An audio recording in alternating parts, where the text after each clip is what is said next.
রহমানির রহিম আলহামদুলিল্লাহ ওয়াসসালাতু ওয়াসসালামু আলা রাসূলিল্লাহ। আমরা শুরু করেছি ইসলামের রুকন। রুকন হলো স্তম্ভ। রুকন কি? স্তম্ভ, যেটার উপর ইসলামটা কায়েম আছে। সেটি কয়টি? 5টি। প্রথমটা শুরু করেছি, আজকে আমাদের তৃতীয় পর্ব। কততম পর্ব? তৃতীয়। আশা করি আগের গুলি মুখস্থ রাখছেন। আমি মনে কালেমা লা ইলাহা ইল্লাল্লাহ, এটা প্রথম রুকন। আশহাদু আল্লা ইলাহা ইল্লাল্লাহ ওয়া আশহাদু আন্না মুহাম্মাদান আবদুহু ওয়া রাসূলুহু। এই রুকন এত লাগে কেন? তো আমাদেরকে এর সাথে অনেক বিষয় সম্পৃক্ত রয়েছে। এই জন্য আমাদের কি কয়েক সপ্তাহ পেরিয়ে যাবে, তারপরে আমরা কি ইসলামের প্রথম রুকনটা আমরা শেষ করব, জানা প্রয়োজন। তো আজকে আমরা আলোচনা করব লা ইলাহা ইল্লাল্লাহ, এই কালেমার ওজন কতটুকু, বাস। এরপর অন্যটা যাব। আমরা তো বললাম লা ইলাহা ইল্লাল্লাহ। রাসূল সাল্লাল্লাহু আলাইহি সাল্লাম যখন মক্কার কাফেরদের কাছে লা ইলাহা ইল্লাল্লাহ কালেমা নিয়ে গেলেন, তাদের কাছে অনেক ভারী মনে হলো। কি মনে হলো? অনেক ভারী। কেন ভারী? কেন ভারী মনে হলো? ওই জন্য তার ওজনটা জানবো। কতটুকু জানবো? ওজনটা জানবো। এবং এটা যদি এর ব্যাপ্তি কতটুকু, ব্যাপ্তি বুঝেন তো, ব্যাস কতটুকু, কতটুকু জায়গার দরকার তার, দুইটা। প্রথম হলো তার ওজন কতটুকু। আমরা জানি সবচেয়ে বেশি যে নবীর নাম কোরআনে উল্লেখ রয়েছে সেটি হলো কার নাম? মুসা আলাইহিস সালাতু ওয়াস সালাম। আর আমাদের নবীর নাম 4 জায়গায়। শুধু কয় জায়গায়? 4 জায়গায়। মুসা আলাইহিস সালাতু ওয়াস সালাম বললেন, হে আল্লাহ, আমাকে এমন একটা জিকির শিক্ষা দিবেন যে জিকিরটা আমি স্বতন্ত্রভাবে করব। কাউকে আপনি শিক্ষা দেননি। কাউকে আপনি কি দেননি? শিক্ষা দেননি। আমি নবী, রাসূল। আল্লাহ তাআলা বললেন মুসা আলাইহিস সালাতু ওয়াস সালাম, তুমি করবে লা ইলাহা ইল্লাল্লাহ, এই জিকিরটা করবে। এর আগে জানি জিকির কয় প্রকার? জিকির 2 প্রকার। কয় প্রকার? জিকির 2 প্রকার। জিকির ইবাদা আর জিকির মাসআলা। বোঝা গেছে? জিকির, সবাই বলেন, জিকির ইবাদা, জিকির মাসআলা। যেই জিকির ইবাদত, সেটা আমরা লা ইলাহা ইল্লাল্লাহ, আল্লাহর কাছে কিছু চাইছি, আমরা চাই নাই। ঠিক আছে? এটা হল কি? জিকির ইবাদত, ইবাদত করছি। আর একটা জিকির হলো মাসআলা, যেখানে আমরা আল্লাহর কাছে চাই, সেটাও জিকির। আল্লাহর কাছে যে চাই সেটাও কি? জিকির। রব্বানা আতিনা ফিদ দুনিয়া হাসানাহ ওয়া ফিল আখিরাতি হাসানাহ ওয়া কিনা আযাবান নার। এই যে চাইলাম, সেটাও কি? জিকির। এই জিকির কি? মাসআলা, আল্লাহর কাছে প্রার্থনা। আল্লাহর কাছে যে আমি প্রার্থনা করছি, সেটাও কি? জিকির। এটা হলো জিকির মাসআলা। আর যে জিকির ইবাদত, সেটা হলো কি? আল্লাহর কাছে কোনো বাড়তি কিছু চাইনি, শুধু তার গুণগান গাইছি। বোঝা গেছে? আসেন। তো মুসা আলাইহিস সালাতু ওয়াস সালাম তাকে শিক্ষা দিলেন যে লা ইলাহা ইল্লাল্লাহ, এটা কি জিকির মাসআলা নাকি ইবাদত? ইবাদত। আলহামদুলিল্লাহ, মাশাআল্লাহ। তো মুসা আলাইহিস সালাম আশ্চর্য হয়ে বললেন, আল্লাহ, আমি হলাম রাসূল, এই যুগের শ্রেষ্ঠ রাসূল। আপনার কাছে আমি চাইলাম এমন একটা দোয়া শিক্ষা দিবেন, যেই দোয়াটা আমি স্বতন্ত্রভাবে রাসূল হিসেবে আমি করব, যেটা একটা উন্নত হয়। আর যেই জিকিরটা আপনি আমাকে শিক্ষা দিলেন, এটা আমার উম্মতের একবারে কম যে বুঝে, সেও এই জিকিরটা করে। যে কম বুঝে সেও কি করে? এই জিকিরটা করে থাকে। ভালো কিছুতে চাইলাম। আল্লাহ তাআলা বললেন, মুসা শোনো, পৃথিবীর 7 তবক আসমান, 7 তবক জমিন, এর ভিতর যা আছে, অন্য হাদিসে আছে আমি ছাড়া যত সৃষ্টি আছে, আমি ছাড়া যত সৃষ্টি আছে, সূর্যটা কত, পৃথিবীর চেয়ে কত গুণ বড়? 13 লক্ষ গুণ বড়। তাহলে এই সূর্য অন্যান্য নক্ষত্রের তুলনা বালুর সমতুল্য। তাহলে কত সৃষ্টি আছে, তার ওজন কতটুকু আছে? আল্লাহ তাআলা বললেন, মুসা, আমি ছাড়া যত সৃষ্টি, আমার সৃষ্টি যত আছে আমি ছাড়া, আমি স্রষ্টা, আমি ছাড়া যা আছে সব সৃষ্টি। এই সৃষ্টি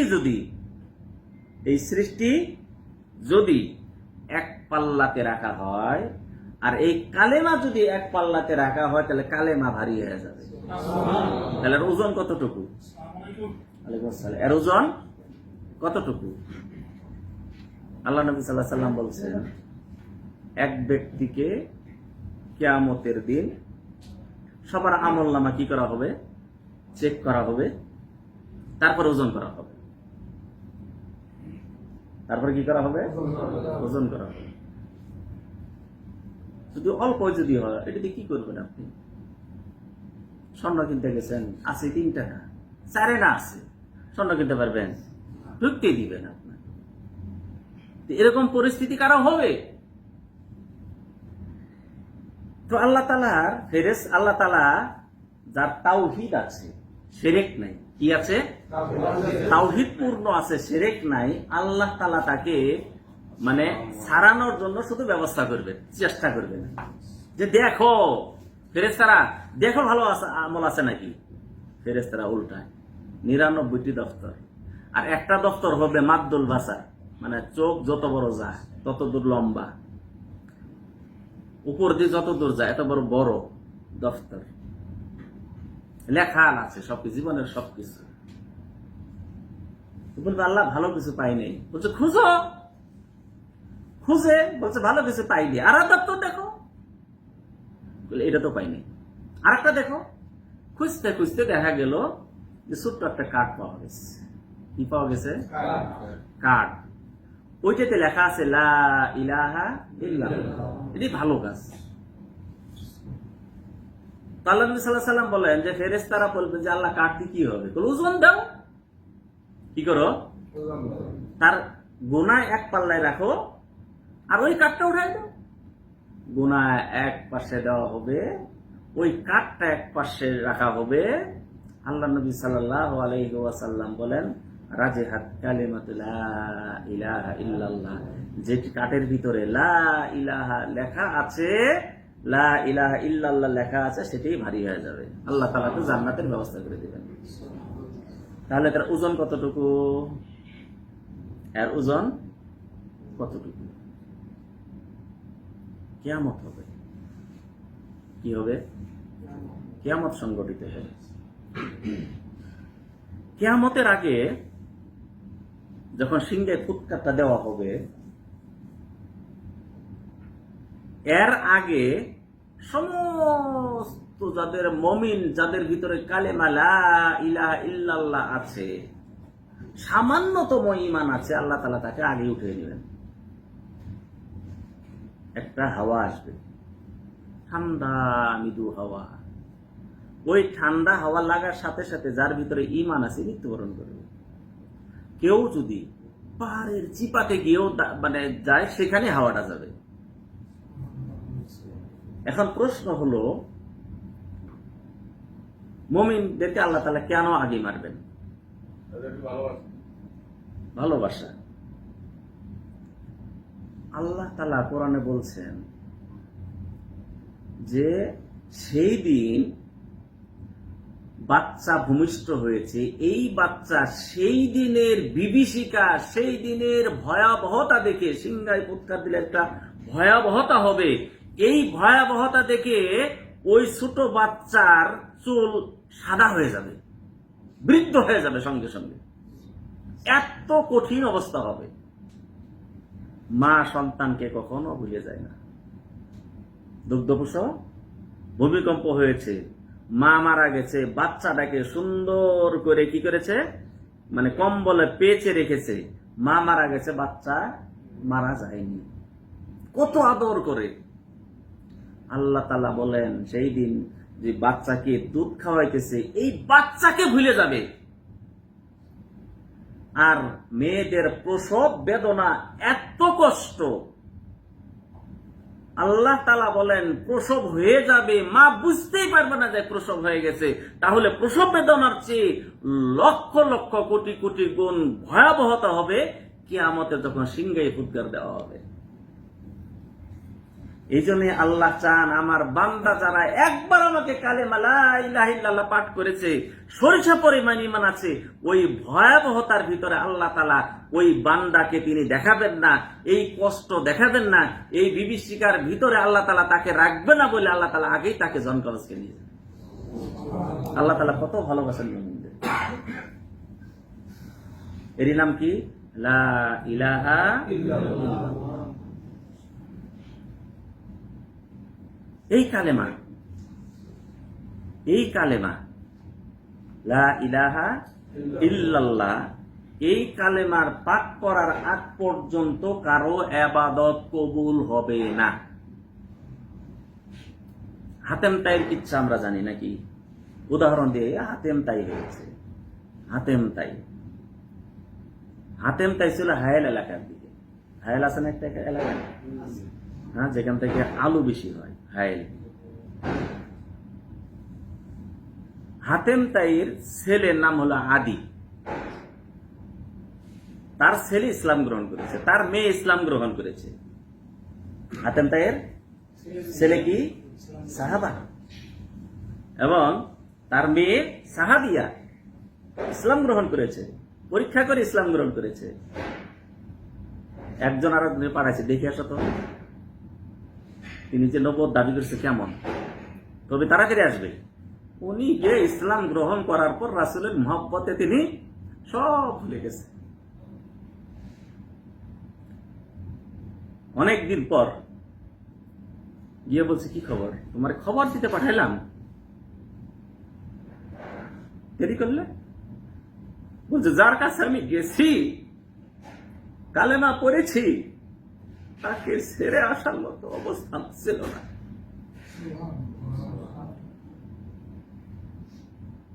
আপনারা জানেন এই যে খারজ এলাকা, আমাদের এই এলাকা থেকে খারজ এলাকা, রিয়াদের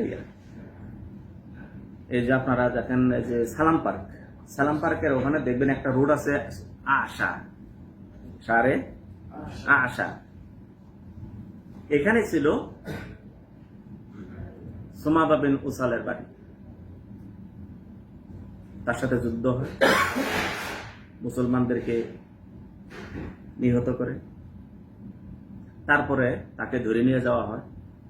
ধরে নিয়ে যাওয়ার পর 3 দিন মসজিদে আটকে রাখা হয়। কয়দিন?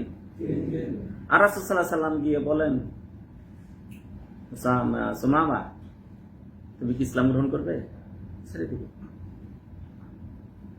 একটাই প্রশ্ন, উত্তর, যদি আমি ছেড়ে দাও এর প্রতিফল তোমাদের আমি দিব।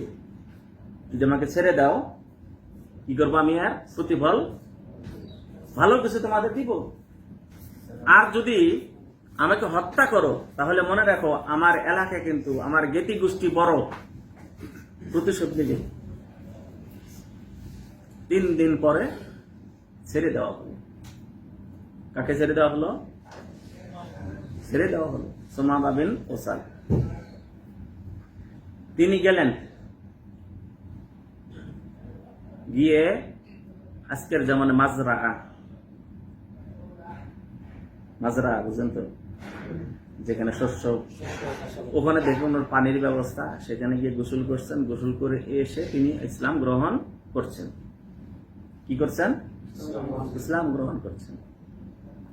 বললেন, সুমামা 3 দিন থেকে তোমাকে বুঝাইলাম ইসলাম গ্রহণ করবে নাকি, তুমি কোনো সিদ্ধান্ত দিলে না। আজকে তোমাকে ছেড়ে দেওয়া হলো আর তুমি এসে ইসলাম গ্রহণ করলে।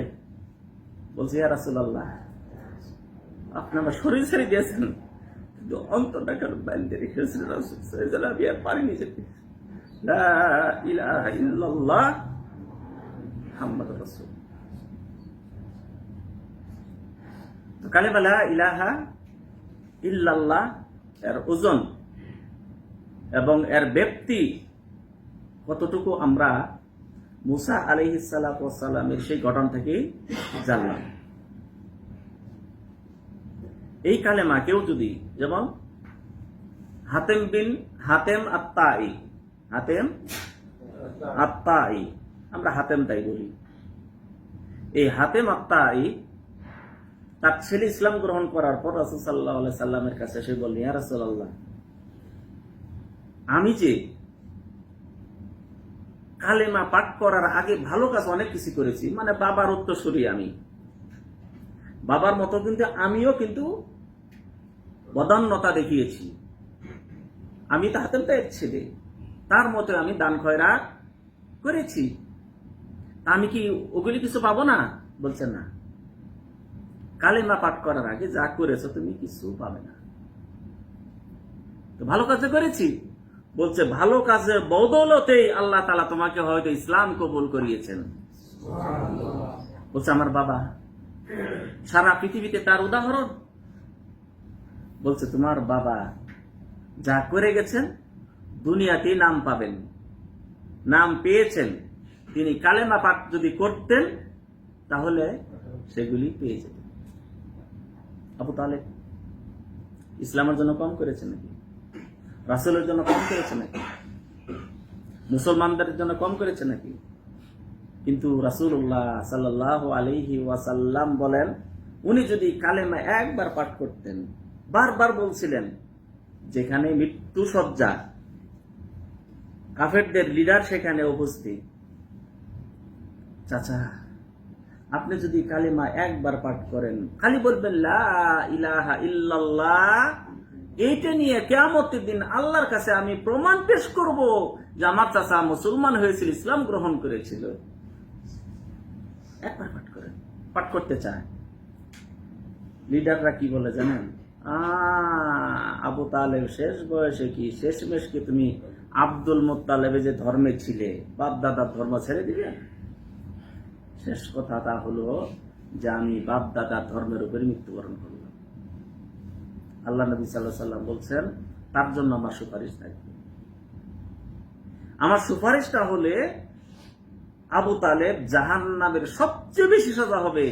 এই সুপারিশ করার কারণে আল্লাহ তাআলা তাকে সবচেয়ে হালকা সাজা দিবেন, 2টা জুতা পরিয়ে দিবেন আপনার কাছ, এবং এই জুতার কারণে মগজ টকবক করতে থাকবে, আর আবু তালেব মনে করবে যে সবচেয়ে বেশি সাজা আমাকে দেওয়া হচ্ছে। নাউযুবিল্লাহ। তাহলে এই কালেমা পাঠ না করলে, আর কারোর কাছ থেকে যদি কালেমা চলে যায়, তাহলে পাঠ আবার করতে হবে। কালেমা কি করতে হবে? আবার কি করতে হবে? কালেমা পাঠ করতে হবে। অনেক সময় কালেমা চলে যায়, কিভাবে যায় জানেন? হ্যাঁ, কিভাবে যায়? খাজা বাবার দরবারে কেউ ফিরে না খালি হাতে, কেউ খালি হাতে ফিরে না। গেলে কি করবেন? কালেমাটাকে বিক্রি করে জাহান্নামকে খরিদ করে নিয়ে চলে আসবে। খালি হাতে ফিরলো নাকি? ওরা মিথ্যা বলে না, কিন্তু মিথ্যা বলে, মিথ্যা বলে না। ইমাম সাহেব আপনাকে তাবিজ দিয়েছে, কি দিয়েছে?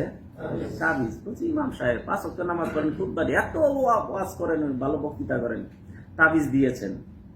তাবিজ আপনি নিয়ে আসলেন, ছেলের গলা পরাইলেন, আপনি হাতে পড়লেন বা কোমরে পড়লেন। যদি মনে করেন এই তাবিজে আমাকে ভালো করবে, তাহলে তো ইসলাম থেকে খারিজ হয়ে যাবে, আবার কালেমা পাঠ করতে হবে। দুজনের পার্থক্য কি জানেন? একজন কালেমা হারাই নাই, আর একজন কালেমা হারিয়ে ফেলেছে। একজন কি করেছে? কালেমা হারাই নাই, আর একজন কালেমা হারিয়ে আবার পাঠ করেছে। পার্থক্য কি? কালেমা কেউ যদি হারায়, পূর্ববর্তী যত আমল করেছে সব বরবাদ হয়ে যাবে। কি হবে? সব বরবাদ হয়ে যাবে। আবার কালেমা পেলে নতুন করে অধ্যায় শুরু করবে। পার্থক্য এতটুকু। আর একজন কাফের যদি ইসলাম গ্রহণ করে, তাহলে সারা জীবনে যত পাপ করেছিল আল্লাহ তাআলা সব কিছু মাফ করে দিবেন। যারা মুসলমান তাদের জন্য একটা আমল আছে, সেটা কি বলতে পারেন? কোন আমলটি? কেউ যদি তাওবা করে, কি করে? তাওবা করে, যেই কারণে গুনাহটা হয়েছিল তওবা করেছে, ওই তওবা করার আগে ওই আমল করার দ্বারা তার যত পাপ হয়েছিল এই পাপ আল্লাহ মাফ করে দিয়ে ওই পাপগুলিকে আল্লাহ তাআলা সব দ্বারা পরিবর্তন করে দিবেন। এই জন্য তাওবার এত কি গুণ, তাওবার এত মর্যাদা, তাওবার এত মাহাত্ম্য। এখন এই কালেমা দুইটা আমল আমাদের শিখতে হবে। কয়টি আমল? দুইটি আমল আমরা শিখব কালেমা লা ইলাহা ইল্লাল্লাহর। একটি হলো নিজের জন্য আর একটা হলো অপরের জন্য। আর যদি মনে করে ভালো করে চিন্তা করে, দুটি আপনার জন্য। দুটি কি? আপনার জন্য। একজন বলছে যে উনি আমাকে অনেক সহযোগিতা করেছেন, আর একজন শুনে বলছে না, উনি আপনাকে সহযোগিতা করেন, উনি নিজেকে সহযোগিতা করেছেন। কথা বোঝা গেছে? কেউ যদি সাদকা করে, ফকিরকে সাদকা করে, সবচেয়ে উপকৃত কে বেশি হবে? ফকির নাকি যিনি সাদকা করলেন? তিনি সাদকা করলেন, নিজের জন্য করলেন, তিনি নিজেকে সহযোগিতা করলেন। কিয়ামতের দিন বান্দা ওই সাদকার ছায়ার নিচে থাকবে। কোথায় থাকবে? সাদকার ছায়ার নিচে, যেখানে কোনো প্রকার গাছ বৃক্ষ কিছু থাকবে না।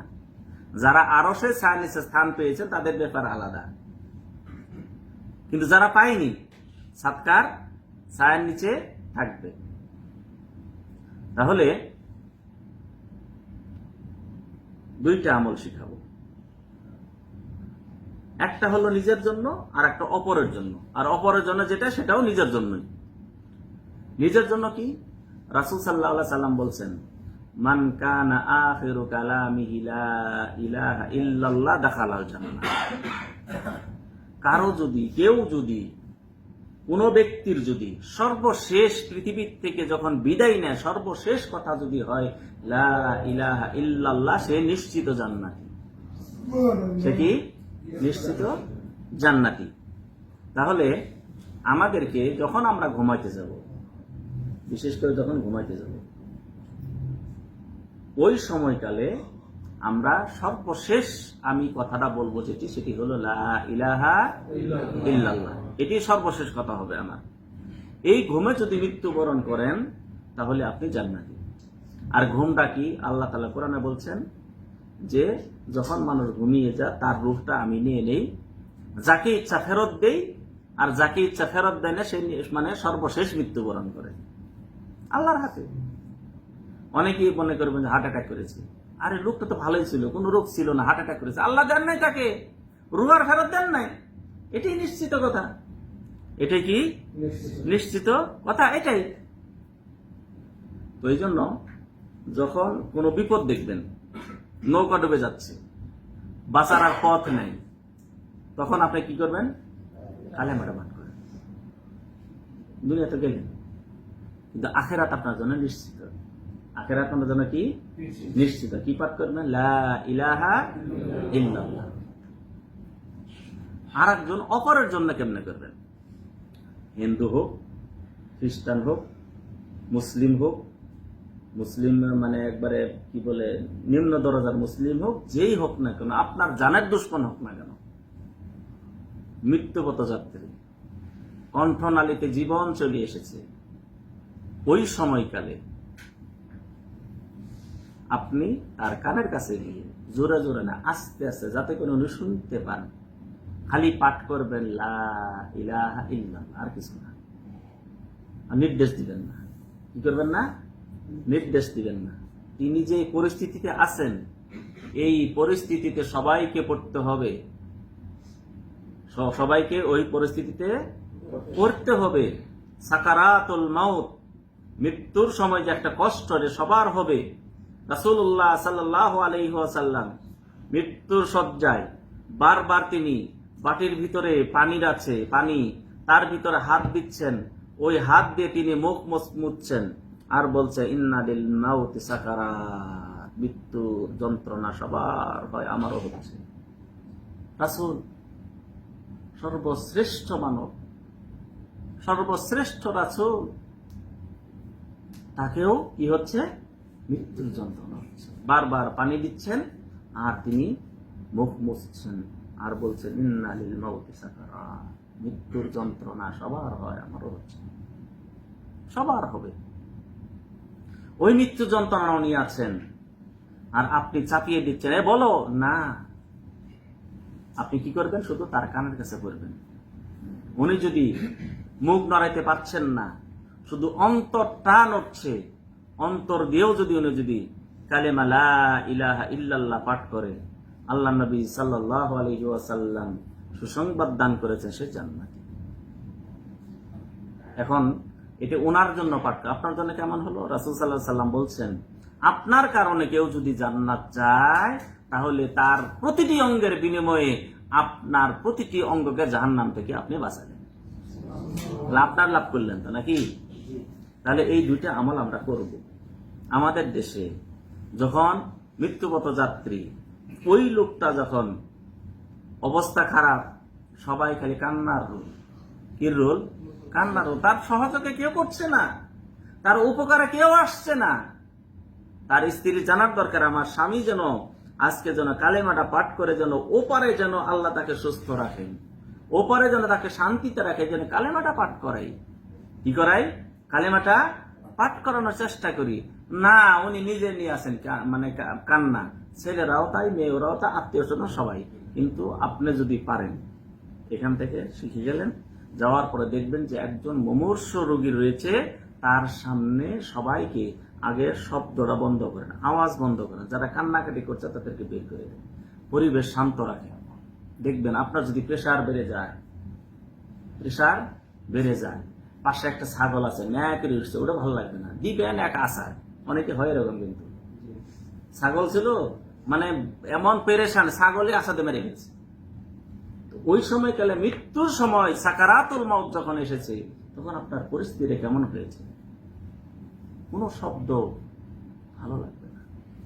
ওই সময়কালে সব শব্দ বন্ধ করে, আওয়াজ বন্ধ করে আপনি শুধু কানের কাছে গিয়ে আস্তে আস্তে পাঠ করবেন, লা ইলাহা ইল্লাল্লাহ, লা ইলাহা ইল্লাল্লাহ। আপনার কাছে নির্দেশ দিবেন, এতটুকুই কাজ। এইভাবে আপনি রাসূল সাল্লাল্লাহু আলাইহি ওয়াসাল্লামের কাছে এক ইহুদি বাচ্চা খেদমত করতেন। কি করতেন? খেদমত করতেন। একবার দেখা গেল যে বাচ্চাটা নাই। কি হলো? বাচ্চার অসুখ। তখন তিনি কি করলেন? ওই বাচ্চার কাছে গিয়ে পাঠ করছেন লা ইলাহা ইল্লাল্লাহ। তার হুঁশ এখনো আছে। একবার বাপের দিকে তাকায়, বাপ জানি কি বলে। একবার রাসূলের দিকে তাকায়, রাসূল আপনাকে তো আমি তো ওই করতে পারি না। তখন শেষে তার বাপ বলল যে আবুল কাসেম মুহাম্মদ সাল্লাল্লাহু আলাইহি ওয়াসাল্লাম যেটা বলছে শুনো। তখন ওই সন্তানটি বলল লা ইলাহা ইল্লাল্লাহ, তারপরে মৃত্যুবরণ করল। আল্লাহ তাআলা আল্লাহু আকবার, আল্লাহ এই বাচ্চাটাকে আমি তোমার রহমতে জাহান্নাম থেকে বাঁচাতে পারলাম। তাহলে আমলটা আমরা শিখে রাখবো। এই আমলটা কি করব? আমরা শিখে রাখবো। রাসূল সাল্লাল্লাহু আলাইহি ওয়াসাল্লাম বলছেন সবচেয়ে উত্তম জিকির হলো লা ইলাহা ইল্লাল্লাহ। লা ইলাহা ইল্লাল্লাহ জিকিরটা কি? জিকিরে মাসআলা না জিকির ইবাদত? জিকির ইবাদত।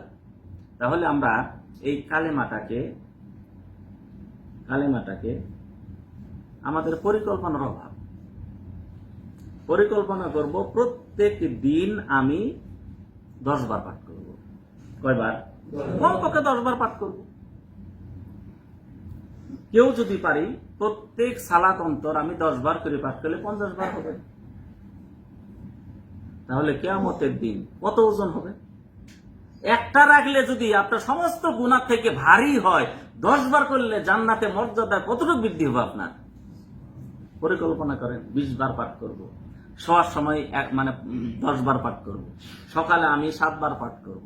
পরিকল্পনা করেন। আপনারা মনে করেন যে আমি তো কোরআন পড়তে জানি না। কি করতে জানি না? কোরআন পড়তে জানি না। আরে কোরআন পড়তে জানেন না, এটা তো এই কথাটাই তো আপনার জন্য ভুল। এই কথাটাই কি ভুল? আপনি কি সূরা ইখলাস জানেন না? হ্যাঁ, জানেন তো। এমনও মুসলমান আছে সূরা ইখলাস জানেন না। হ্যাঁ, হঠাৎ ওটা বলা যায় না, ধরা যায় না। ওইটা ধরা যায় না, তাই না? তো কেউ যদি সূরা ইখলাস 3 বার পাঠ করে একবার খতম করার সওয়াব পাবে। তাহলে আপনার পরিকল্পনা করেন, আমি 30 বার পাঠ করব। কয়বার পাঠ করব? 30 বার পাঠ করব সূরাতুল ইখলাস। কয় খতমের সওয়াব পাওয়া যাবে? 10 খতম একদিনে। এক মাসে কয়বার হবে? হ্যাঁ, 300 বার। বছরে 3600 বার। 3600 বার যদি 30 বার করে শুধু সূরা ইখলাসটা পাঠ করেন, বছরে কয়বার খতম করার সওয়াব পাবেন? 3600 বার। কম নাকি? পরিকল্পনা না থাকার কারণে গড়িমসি করে চলে যায়। গড়িমসি করে কি হয়? সময় চলে যায়। তাহলে আমি ঘুমানোর সময়, জাগ্রত সময়, যখন আমি কোথাও যাব, তখন আমি যদি কয়েকদিন যদি খালি পাঠ করি লা ইলাহা ইল্লাল্লাহ, লা ইলাহা ইল্লাল্লাহ, অন্তরতে পড়ছি, কয়েকদিন পরে দেখবেন আপনার মুখটা অটো হয়ে যাবে। 1 মাস 2 মাস যদি প্র্যাকটিস করেন অটো হয়ে যাবে। আপনি অন্য মনস্ক আছেন, কিন্তু আপনার জিহ্বা চলছে লা ইলাহা ইল্লাল্লাহ, অন্তর চলছে লা ইলাহা ইল্লাল্লাহ।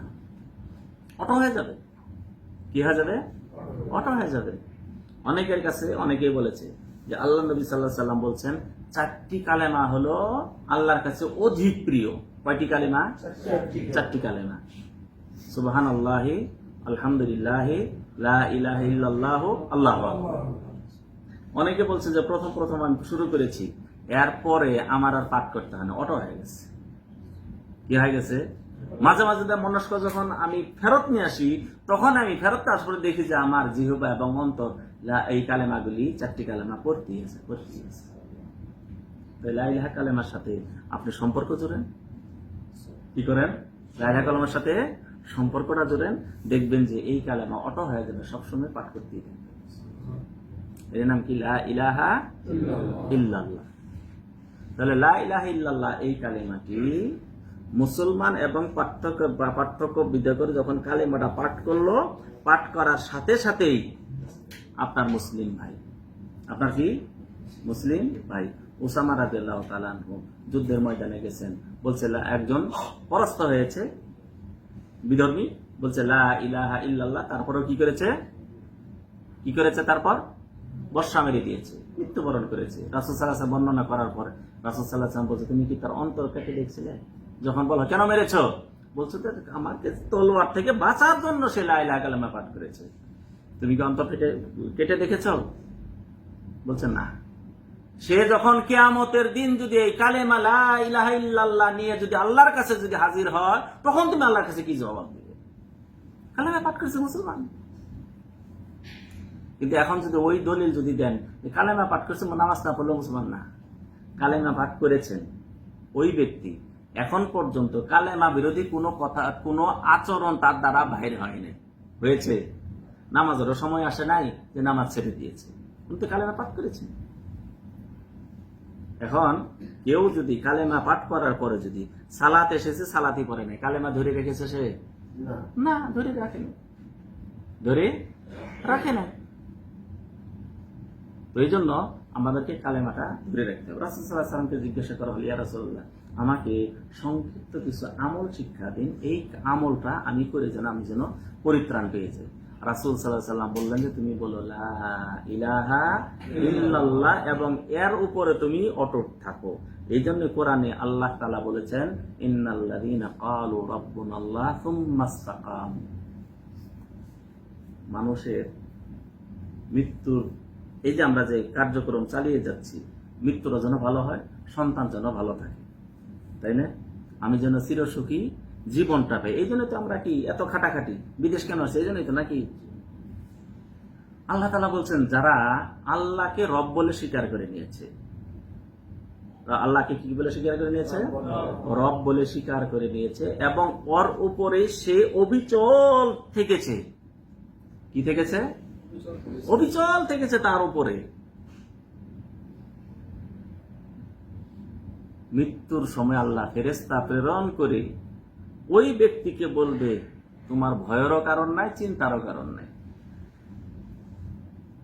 ভয়টা কি? ভয় হলো আল্লাহ জাহান্নামে যদি দেয়, তোমার ওই ভয় নাই, কেননা তুমি কালেমা পাঠ করে তুমি ওই কালেমাকে ধরে রেখেছিলে। জাহান্নামে যাওয়ার তোমার কোনো ভয় নাই, জান্নাত হারানোরও তোমার ভয় নাই, এই ভয়টা তোমার নাই। এবং তোমার চিন্তাও নাই, তোমার সন্তানাদি কি খাবে ওই চিন্তা তোমার নেই, সন্তানাদি কি করবে সেই চিন্তা তোমার নাই, তোমার স্ত্রীকে সেই চিন্তা তো আল্লাহ দায়িত্ব নিয়েছেন। এবং এই আয়াতে আল্লাহ তাআলা বলছেন যে তুমি যদি কালেমা লা ইলাহা ইল্লাল্লাহ যখন তুমি পাঠ করবে, এর উপর যখন তুমি অবিচল থাকবে, তাহলে মৃত্যুর আগে ফেরেশতা এসে আপনাকে সুসংবাদ দান করবেন। আল্লাহ যে তোমাকে জান্নাতের ওয়াদা করেছিলেন, ওই জান্নাত ওয়াদা তোমার ঠিক রয়েছে, তুমি মৃত্যুবরণ করলে তুমি জান্নাতে চলে যাবে, কেননা তুমি কালেমা আল্লাহকে রব বলে স্বীকার করেছিলে এবং তার উপরে তুমি কি করেছিলে, ইস্তেকামাত ছিলে, তুমি অবিচল ছিলে। এটাই হলো কালেমা লা ইলাহা ইল্লাল্লাহ। এর নাম কি? কালেমা লা ইলাহা ইল্লাল্লাহ। তাহলে কালেমা লা ইলাহা ইল্লাল্লাহ আমরা কয়বার পাঠ করব? একবার পাঠ করে, কমপক্ষে একবার পাঠ করব প্রতিদিন। মনে থাকবে? মনে থাকবে। আর যদি মনে না থাকে তাহলে কি করার? আর মনে থাকার জন্য কি করতে হবে? আমাকে চেষ্টা করতে হবে, অবিচল থাকার চেষ্টা করতে হবে। এই অবিচল আমরা সবসময় কি করব? থাকব। ঠিক আছে? কালেমা লা ইলাহা ইল্লাল্লাহ, এই কালেমা পাঠ করলে দুনিয়াতেও আপনি কি পাবেন? নিরাপত্তা পাচ্ছেন। কেউ যদি কালেমা পাঠ করে তাহলে তার জান, তার মাল সব নিরাপত্তায় থাকবে। পৃথিবীর যে কোনো প্রান্তে একজন মুসলমান অন্য মুসলমানের দায়িত্ব, মুসলমানের দায়িত্ব। তাহলে কালেমা লা ইলাহা ইল্লাল্লাহ এটা আমরা পাঠ করবো। তাহলে কালেমাটা আমরা ইসলামের রুকন কয়টি? 5টি। একজন সাধারণ মুসলমানকে যখন শিখাবো তখন কি বলবো? কালেমা, নামাজ, রোজা, হজ, যাকাত। সাধারণ, কিছুই জানে না। ঠিক আছে? আর যখন আপনি জানবেন তখন কি হবে? প্রথম রুকন কি? আশহাদু আল্লা ইলাহা ইল্লাল্লাহু ওয়া আশহাদু আন্না মুহাম্মাদান আবদুহু ওয়া রাসূলুহু। বাংলা যদি বলেন যে আমি সাক্ষ্য দিচ্ছি আল্লাহ ছাড়া কোনো সত্য মাবুদ নেই, আরো সাক্ষ্য দিচ্ছি মুহাম্মদ সাল্লাল্লাহু আলাইহি সাল্লাম আল্লাহর বান্দা এবং রাসূল। এটা হলো প্রথম রুকন। এদেরই সাধারণ মানুষকে কি বলবো? কালেমা। আপনাকে নামাজ বলবো না সালাত বলবো? আপনাকে সালাত বলবো। আপনি নামাজ বলবো কেন? নামাজটা আমাদের পরিভাষায় চলে এসেছে, কিন্তু ইসলামী পরিভাষা হলো সালাত। তাহলে আপনাকে নামাজ বলবো না সালাত বলবো? সালাত। সাধারণকে নামাজ বলবো না সালাত বলবো? ওই সালাত শিক্ষা দিতে দিতেই তো সময় চলে যাবে। তাকে নামাজ বলে, নামাজ বলতে এটাই বুঝবে। সিয়াম বলবো নাকি রোজা বলবো? তাকে বলবো রোজা, আপনাকে বলবো কি? সিয়াম। পার্থক্য বুঝবেন, কিন্তু পার্থক্যটা বুঝবেন। একজন বলছে যে না, বলেন তো ইসলামের ওখানে বলছে 5টি, কালেমা, নামাজ, রোজা, হজ, যাকাত। এই মিয়া, নামাজ পাইলে কোথায়, রোজা পাইলে কোথায়, তুমি কালেমা পাইলে কোথায়? তাকে ওইভাবে শিক্ষা দিতে হবে। তাকে কিভাবে শিক্ষা দিতে হবে? ওইভাবেই শিক্ষা দিতে হবে। রাসূল সাল্লাল্লাহু আলাইহি ওয়াসাল্লাম একটা সতর্ক বাণী বলেছেন, তো তুমি যখন কাউকে শিক্ষা দিবে তাদের ভাষাতেই শিক্ষা দিবে। তাদের ভাষাতে কেমন? যেভাবে বুঝে ওরা, যেভাবে বুঝে। কিভাবে বুঝে? অন্ধ ফকির। কি ফকির? অন্ধ ফকির। তার কাছে গিয়ে দয়া হয়েছে, যা বলছে যে ফকির বেটা দুধ খাবে? বলছে দুধ কেমন? বলছে সাদা। সাদা কেমন? বগের মতো। বক কেমন? দেখাইতে দিব।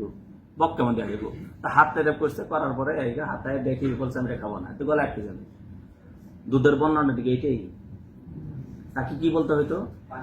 পানির মতো মিষ্টি লাগে, পানির মতো স্বাদ লাগে, পানির মতো টেস্ট লাগে, এইভাবে পানি বলে। এখন যখন আপনি বলবেন কার মতো? সাদা। সাদা কেমন? বকের মতো। এটি কি বর্ণনা হলো? না। মানুষের কাছে গিয়ে যত সহজ এবং সরল ভাষায় তাদেরকে কালেমা দেওয়া, কি দাওয়া দিতে হবে? কালেমার দাওয়া দিতে হবে, শিক্ষা ওইভাবে দিতে হবে। একজন মানুষকে যদি বলেন আসসালাত, তো আসসালাত শিখতেই তো অর্থাৎ 14 দিন। আপনি কি শিখাবেন তখন? প্রথমে গিয়ে বলবেন যে ইসলামের রুকন 5টা, কি? কালেমা, নামাজ, রোজা, হজ, যাকাত। এইভাবে শিক্ষান। কিন্তু আপনার কাছে যখন আপনি আপনার পরিবেশ বা আপনার মতো যখন শিক্ষা দিবেন, কিভাবে শিক্ষা দিবেন? বলবে যে শাহাদাতাইন। আগে কি? শাহাদাতাইন কি? আশহাদু আল্লা ইলাহা ইল্লাল্লাহু ওয়া আশহাদু আন্না মুহাম্মাদান আবদুহু ওয়া রাসূলুহু। এটা হলো প্রথম রুকন। দ্বিতীয় রুকন কি? ইকামাতুস সালাত, সালাত কায়েম করা। এখন যদি সাধারণ মানুষ সালাত কায়েম করে, ও তো বুঝবেই না, 3 দিন ওখানে সময় চলে যাবে। তারপরে কি? রমজান মাসের সিয়াম পালন করা। ওনারা বলছে কি রোজা, আর এখানে আমরা আপনাকে কি বলবো? রমজান মাসের সিয়াম পালন করা। ওকে বলছি যাকাত, আপনাকে বলছে যাকাত প্রদান করা। আমাদের দেশে কিন্তু উল্টা। আমাদের দেশে কি? যাকাত আপনি দিয়ে আসবেন, আর যাকাত যারা নিবে তাদের কাছে দিয়ে আসবেন। ইসলাম বলেছে, ইসলাম কি বলেছে? যারা যাকাত প্রাপ্ত তাদেরকে আপনি যাকাত দিয়ে আসবেন, কিন্তু ওরে আপনার বাড়িতে আসে। উল্টা না? তাই তো? তাহলে যাকাত প্রদান করা, এরপরে কি? হজ আদায় করা। কি করা? হজ আদায় করা। মক্কাতে গিয়ে যদি আপনার সামর্থ্য থাকে, তাহলে আপনার জন্য এক পরিভাষা, তার জন্য কিন্তু আলাদা পরিভাষা। কারণটা কি? তাকে ওইভাবেই বুঝাইতে হবে। আচ্ছা, আমাদের দেশে মেহমান যখন আসে, মেহমানকে যিনি আপনার বাড়িতে এসেছেন, আর যিনি বাড়ি, আর 2জন যান, 4জন যান, একটু সামনে যান। আমরা বসেন সামনে থেকে যান। আরেকজন যান, ব্যাস। তো কি বলছিলাম? হ্যাঁ, মেহমান আসছে। যিনি আসছেন আগত, তিনি হলেন মেহমান। আর যিনি বাড়িতে আছেন তিনি হলেন কি? মেজবান। তিনি কি? মেজবান। মানে আপনি মেজবান, আপনি তাকে সমাদর করছেন। আর যাকে সমাদর করছেন তিনি হলেন কি? মেহমান। অনেক এলাকায় বলে আমার বাড়িতে মেজবান আসছে। কি আসছে? মেজবান আসছে। তো তাদের পরিভাষা তাদের কাছে রাখেন। আপনি প্রথম যখন শুনলেন, তখন তাদের সাথে গিয়ে সুর মিলিয়ে বলবেন যে আমিও মেজবান। ঠিক আছে? এখন যদি ওরই শিখাইতে যান, তাহলে উনি মেহমানদারি হয়েছে। সারা জীবন কয়ে আসছে কি মেহমান আসছে, ওই মেহমান আমাদেরকে ভাষা শিখাইতেছে, বাপ দাদা কিছু বুঝে নাই। এই জন্য আপনি যখন, আপনার কাছে অনুরোধ থাকবে, আপনি ছুটিতে যাবেন, আপনি 5 জনকে ইসলামের রুকনটা শিখাই দিয়ে আসবেন। দুনিয়ার কাজ তো করলেনি, আখিরাতের জন্য ছুটিতে যাবেন। কার জন্য যাবেন? আখিরাতের জন্য ছুটিতে যাবেন। বলবেন আমি 5 জন মানুষকে এই কালেমাটা শিক্ষা দিব। একজনকে শিক্ষা দিব কালেমা, এই ইসলামের প্রথম রুকনকে। একজনকে শিখাবো কালেমা, নামাজ, রোজা, হজ, যাকাত। আর একজনকে এইভাবে শিক্ষা দিলে চলবে না। আর একজনকে শিক্ষা দিতে হবে শাহাদাতাইন, আশহাদু আল্লা ইলাহা ইল্লাল্লাহ ওয়া আশহাদু আন্না মুহাম্মাদান আবদুহু ওয়া রাসূলুহু। এটা প্রথম রুকন। তাকে বলেছে শুধু কালেমা। দ্বিতীয় রুকন কি? নামাজ কায়েম করা। তৃতীয় সালাত কায়েম করা। তৃতীয় রুকন কি? রমজান মাসের সিয়াম পালন করা। চতুর্থ রুকন হলো যাকাত প্রদান করা। আর পঞ্চম রুকন হলো যদি সামর্থ্য থাকে মক্কাতে গিয়ে হজ আদায় করা। তাহলে পার্থক্য কিন্তু অনেক। একদিকে কি পার্থক্য? অনেক। কিন্তু রাসূল সাল্লাল্লাহু আলাইহি সাল্লাম বলছেন, যারা যেভাবে বুঝে ওইভাবে বুঝিয়ে আসো। যদি না বুঝাও, তারা আমার কথাকে তারা অবজ্ঞা করে নেবে। কি করে নেবে? আমার কথাটা কি করে নেবে? অবজ্ঞা করবে। তাহলে আপনার কারণে যেন ইসলামের বাণীগুলো যেন মিথ্যা প্রতিপন্ন না হয়। বোঝা গেছে তো? আপনার কারণে যেন ইসলামটা মিথ্যা প্রতিপন্ন না হয়, এই জন্য আপনাকে ওইভাবেই তাদেরকে শিক্ষা দিতে হবে, সহজ ভাষা, যত সহজে পারেন।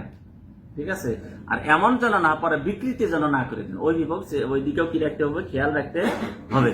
তাহলে আজকে যা জানলাম, কালেমার ওজন কতটুকু বলেন? কালেমার ওজন কতটুকু? জি, আল্লাহ ছাড়া যত সৃষ্টি রয়েছে সমস্ত সৃষ্টি যদি এক পাল্লায় রাখা হয় আর যদি কালেমা এক পাল্লায় রাখা হয়, কালেমাটাই ভারী হয়ে যাবে। কিয়ামতের দিন ফজিলতটা কি, কতটুকু ওজন হবে? সারা জীবনের যত নেকি গুনাহ করা হয়েছে, যদি শিরক না থাকে, যত গুনাহ করা হয়েছে এই গুনাহগুলি যদি এক পাল্লায় রাখা হয়, কালেমাকে যদি এক পাল্লায় রাখা হয়, কালেমায় ভারী হয়ে যাবে। এবং সবচেয়ে ভালো জিকির আল্লাহ তাআলা মুসা আলাইহিস সালাতু ওয়াস সালামকে শিক্ষা দিয়েছিলেন কি, সেটা কোনটি?